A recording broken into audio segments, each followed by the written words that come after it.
বাংলাদেশের সেরা আবহাওয়ার পূর্বাভাসে আপনাকে স্বাগতম। শুধু এটুকুই বলতে হবে, আমাদের কয়েকদিনের পূর্বাভাস পরীক্ষা করে দেখুন, আপনি সঠিকতা অনুভব করবেন। চ্যানেলটি সাবস্ক্রাইব করুন এবং বেল আইকনে ক্লিক করুন সর্বশেষ সঠিক আবহাওয়ার পূর্বাভাস প্রতিদিন বিনামূল্যে পেতে। এখানে 7 নভেম্বর শুক্রবারের পূর্বাভাস। ভোরে এবং মধ্যরাতে দেশের পূর্বাঞ্চলে কুয়াশা থাকবে। আপনি এই মানচিত্রে সাদা রঙের কুয়াশাচ্ছন্ন এলাকা দেখতে পাবেন। ভোরে চট্টগ্রাম এবং এর কাছাকাছি এলাকায় সামান্য বৃষ্টি হবে। বিকেলে বেশিরভাগ এলাকায় বৃষ্টি হবে না।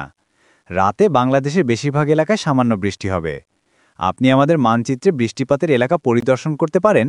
খুব ভারী বৃষ্টির জন্য লাল রং, ভারী বৃষ্টির জন্য হলুদ, সাধারণ বৃষ্টির জন্য সবুজ, সামান্য বৃষ্টির জন্য নীল। গড় তাপমাত্রা 28 সেলসিয়াস থাকবে। দীঘিনালা এলাকা সবচেয়ে উষ্ণ হবে, বিকেলে 31 সেলসিয়াস থাকবে। বাতাসের গতিবেগ গড়ে 7 কিমি প্রতি ঘন্টা হবে। আবহাওয়াবিদ হিসেবে 25 বছরের অভিজ্ঞতা থেকে ভবিষ্যতে আপনার জন্য সেরাটা নিয়ে আসবে। আমাদের পরবর্তী আবহাওয়ার পূর্বাভাস নিয়ে দেখা হবে। চ্যানেলটি সাবস্ক্রাইব করুন এবং বিদায় জানান।